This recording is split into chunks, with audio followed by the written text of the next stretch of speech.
Bonjour à tous, vous écoutez On RMS. Je suis aujourd'hui avec le groupe King Clock en direct des Solidays. Salut, Comment salut. ça va? Salut. Ça va bien et toi? Alors on vous a vu l'année dernière au Main Square Festival. Ouais. Vous aviez gagné un tremplin musical. Ouais. Est-ce que vous pouvez nous en dire un peu plus à ce sujet? Du coup, le tremplin du Main Square, ça a été juste une putain d'expérience parce que c'est juste t'es accueilli super royalement, le public est là, enfin c'est pas un tremplin qui entre guillemets ne sert à rien quoi. Ouais. Donc on a eu un accueil génial au niveau de la technique, du coup on était super à l'aise sur scène, on a éclaté. Et puis on a eu des super bons retours du public et tout. Enfin, il y a juste c'est un tremplin qui est juste parfait. Ok. Et c'était la première fois que vous aviez une aussi grosse scène, enfin avec un. Non, parce qu'on avait fait Indochine, on avait fait 4 dates avec Indochine quelques mois avant. Avant les Main Square. C'était assez formateur pour Et après vous en avez refait avec Indochine. En tout, on en a fait 29. 29. Ouais. Voilà, en fait, la tournée s'est passée en 3 fois. En fait, il y a 3 parties et du coup, on a été sur les 3 parties. Et surtout sur la deuxième là. Et comment vous avez fait pour gérer justement cet aspect? Parce que finalement, la musique d'Indochine et la vôtre est assez différente quand même. Comment vous faisiez pour que ça soit accepté du public? Alors, c'est Indochine qui choisit ses premières parties déjà, donc le public est plutôt. Il y a plutôt un accueil positif. Les gens sont curieux de base, ils sont pas là pour siffler. Ça c'était vraiment un gros point. Parce qu'au tout départ, je m'en souviens, la toute première date qu'on a fait, on a quasiment pas fait de pause, on a tout fait d'une traite au cas où, tu vois, on savait pas. Et en fait, le retour était super bon. Ouais. Et au fur et à mesure des concerts, en fait, on voyait certaines têtes, tu vois, qu'on avait déjà vu avant, qui étaient à Donf, qui connaissaient les paroles. Enfin, c'était à chaque fois, on n'a jamais eu de galère, quoi. Ah oui, parce qu'Indochine, ils ont vraiment un public. Ouais, ils ont un public vraiment de fidèles et du coup, si jamais il y a ce public-là qui est sur quasiment toutes les dates, qui a bien apprécié le concert, en fait, au fur et à mesure des dates, surtout quand on fait 29, quoi, du coup, ils connaissent les morceaux et du coup, on les a quasiment tous rencontrés, c'était génial. Et du coup, ils aident vraiment à l'ambiance aussi du truc et c'est génial, quoi. Puis c'est une super occasion pour se faire connaître. Ah ouais, non, mais c'est vraiment génial. Ouais, c'était vraiment génial. Vous avez sorti votre premier album récemment. Ouais. Récemment, mars 2013, c'est ça. Ouais. Et est-ce que vous avez un autre album en prévision pour le futur? Ouais. Ben là, on est à fond sur les nouveaux morceaux. On prend pas mal de temps, mais ça va arriver. Et du coup, on sort logiquement d'abord un premier morceau cette fin d'année. Donc en split avec un autre groupe qui s'appelle les Lolito, avec qui on s'entend très bien. Sortie de clip normalement, et si tout se passe bien, on sait pas encore si on fait une sortie d'album ou une sortie d'EP. C'est vrai que la question du CD actuellement est un peu. Voilà, il y a tout plein de choses à réfléchir, à voir, et peut-être en fonction de nous ce qu'on a envie de donner en premier. Donc ouais, mais logiquement, fin d'année, début d'année prochaine, il y aura du neuf. Et vous allez continuer à vous autoproduire ou vous allez passer par. À voir. Vous savez pas encore? Ouais. L'autoproduction, moi, on gère tout ce qu'on fait de A à Z, et comme on fait ça depuis un moment, par choix et puis par dans la vie, comme ça, tu vois, mais on gère bien notre projet en fait. À la base, tous les groupes, c'est pas par choix quoi. C'est que tu commences vraiment à faire ton projet et tu es obligé de le faire en autoproduction à la base. Ouais. Après, c'est vrai que quand tu sors plusieurs, on a fait 2 EP en album. C'est vrai que quand tu connais un peu toutes les facettes de ton projet, tu as envie de continuer à avoir accès à toutes ces facettes. Donc, c'est personnellement, on est que 2, mais voilà, du coup, c'est toujours un peu compliqué dans un binôme, mais c'est que c'est pas l'autoproduction, ça peut être un choix. Après, ça dépend toujours des personnes avec qui tu travailles. Il y a des personnes avec qui tu peux travailler, et donc t'es plus en autoproduction, et ça peut quand même super bien se passer, et tu peux quand même toucher à tout. Donc c'est à voir en fonction des rencontres qu'on va faire et comment certaines personnes veulent bien nous accompagner sur un projet en fait. On aime savoir exactement comment ça se passe sur notre projet à tous les niveaux, que ce soit musical, visuel, merch, tout ça. Donc même si on a des personnes qui veulent bien, ce serait cool, bosser avec nous, je pense que ce sera quand même toujours dans la même optique, on ne délaissera pas trop de choses du tout quoi. D'accord. Alors au niveau un petit peu de votre style, vous êtes vraiment très orienté rock. Ouais. Et donc quelles sont vos influences? On a l'impression que vous êtes pas mal influencé par un peu la musique des années 90, un petit peu le grunge. Je crois que c'est inévitable. On a grandi, on avait 7 ans quand Nirvana était à l'apogée, donc ça nous a un peu formé l'oreille je pense. Après on écoute quand même beaucoup de choses, hein. Ça va de Nine Inch Nails à Björk à Chopin, tu vois. Après c'est sûr que sur scène, au départ on faisait de l'électro en fait, Jenny était au synthé, moi à la guitare, et en fait on s'amusait pas assez. On a décidé de prendre un virage un peu plus intéressant pour s'amuser sur scène et puis pour balancer plus aisément, quoi. On a vraiment, en fait, je pense que n'importe quel groupe peut vraiment nous toucher s'il y a une énergie live, en fait. S'il y a vraiment une énergie live, une synergie entre les musiciens. Et du coup, ça peut se faire dans tous les styles, en fait. Il y a énormément d'électro où on va pas accrocher en live, mais éventuellement en CD, tu vois. Mais on a vraiment besoin d'avoir un live aussi qui... c'est comme ça qu'on est passé, je pense, au rock très brut et très, très fort et très énergique. Parce qu'on a besoin d'avoir des lives où il se passe réellement quelque chose, quoi. Et voilà, on en voit dans tous les styles, quoi, des groupes qui sont comme ça.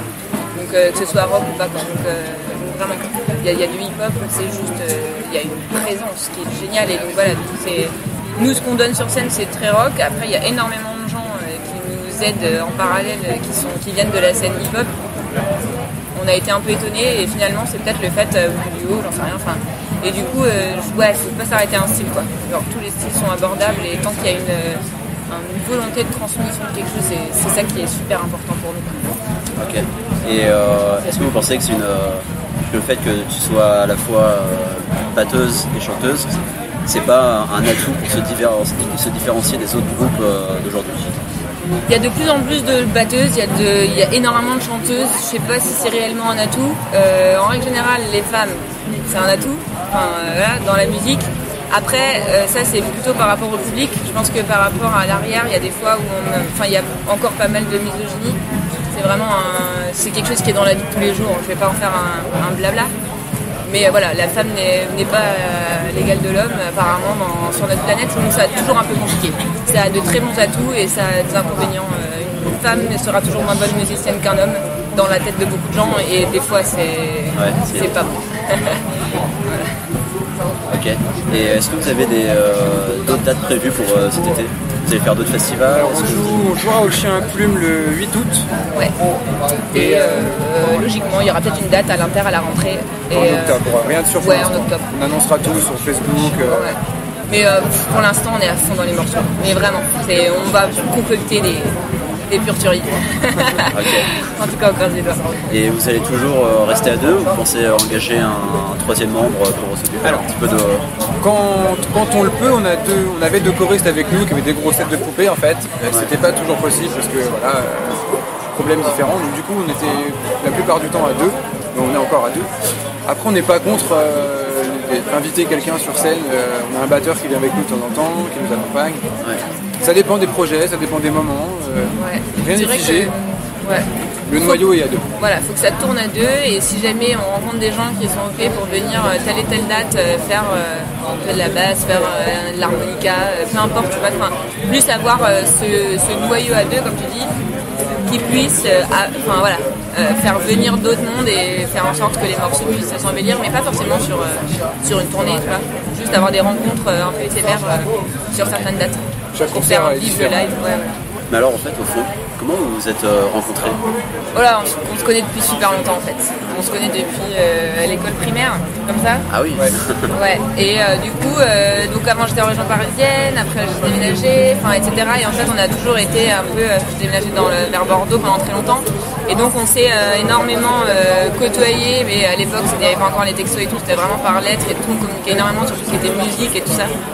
Et donc du coup on a gardé le lien au fur et à mesure des années et puis là du coup ça fait 4 ans finalement qu'on s'est retrouvés dans la même ville et qu'on a vraiment réussi à monter le projet parce qu'à distance, on a essayé à distance mais c'est juste, pour nous c'était un peu compliqué. On s'envoyait des cassettes et tout mais c'était pas... Ouais, il faut jouer ensemble pour... Ouais, voilà. Pour nous, ouais. Il y en a qui arrivent très bien à distance et nous c'est vrai qu'on a vraiment besoin du bœuf tous les deux. Et qu'est-ce qui vous a donné envie de faire de la musique ensemble? Mais même en général, qu'est-ce qui vous a... C'est super dur à répondre comme question. Je sais pas si tu te poses... Enfin, moi je me suis pas posé la question en fait. On a commencé à vouloir créer ensemble et du coup on a commencé à créer ensemble et on a eu envie de faire du live très vite en fait. Et je crois que c'est le plaisir du live qui a forgé peut-être le duo en fait. La danse je kiffe mais je suis très mauvais donc ce serait pas une bonne idée. À la peinture non plus, c'est un bon moyen d'expression mais ça n'a jamais vraiment marché. Du coup, vu que j'ai commencé la guitare moi petit, ça s'est fait tout seul. Après on aurait pu faire de la danse et faire des trucs marrants mais je suis sûr que ça prendrait pas. À la base c'était vraiment un besoin de créer tous les deux. Et on s'est pris au jeu du live, enfin, moi je me suis pris grave, c'est juste un moment génial quoi. Se rencontrer tous ces gens et voir ce que tu peux donner, avoir des super moments et des grosses claques où tu te dis bon bah alors là j'ai vraiment pas. Enfin voilà, et tout ça et en fait ça te forge en fait, c'est un moyen aussi de se forger et je crois qu'on y a pris goût. D'accord. Et est-ce que vous auriez des conseils à donner aux jeunes groupes qui souhaitent se lancer? Qui commence? Ouais, qui commencent. Il faut rien lâcher, il faut jouer tout le temps, partout, pas forcément accepter n'importe quoi, mais le but du jeu, non, ça dépend des groupes, hein. Il y en a qui ne veulent pas trop jouer, mais faut pas s'arrêter au répète chez soi et croire que tout va tomber tout cru, ça n'existe pas quoi. Faut s'amuser, faut partager, et faut tout donner quoi. Enfin, nous, c'est ce qu'on fait, on se marre bien, jusqu'à maintenant, tout va bien, ça nous sourit, bon il fait pas de soleil aujourd'hui, mais ça nous a pas empêché de faire un putain de concert, on s'est éclaté comme des fous là. Ouais. Dans le top 5, je crois, des concerts les plus chauds là. Il y a une super ambiance sur ce festival, le public est juste génial. Voilà quoi, premier slam, j'ai kiffé grave. Ouais. Non mais t'as un projet, juste le faire à fond quoi. Voilà, le faire à fond et pas se mettre soi-même des barrières.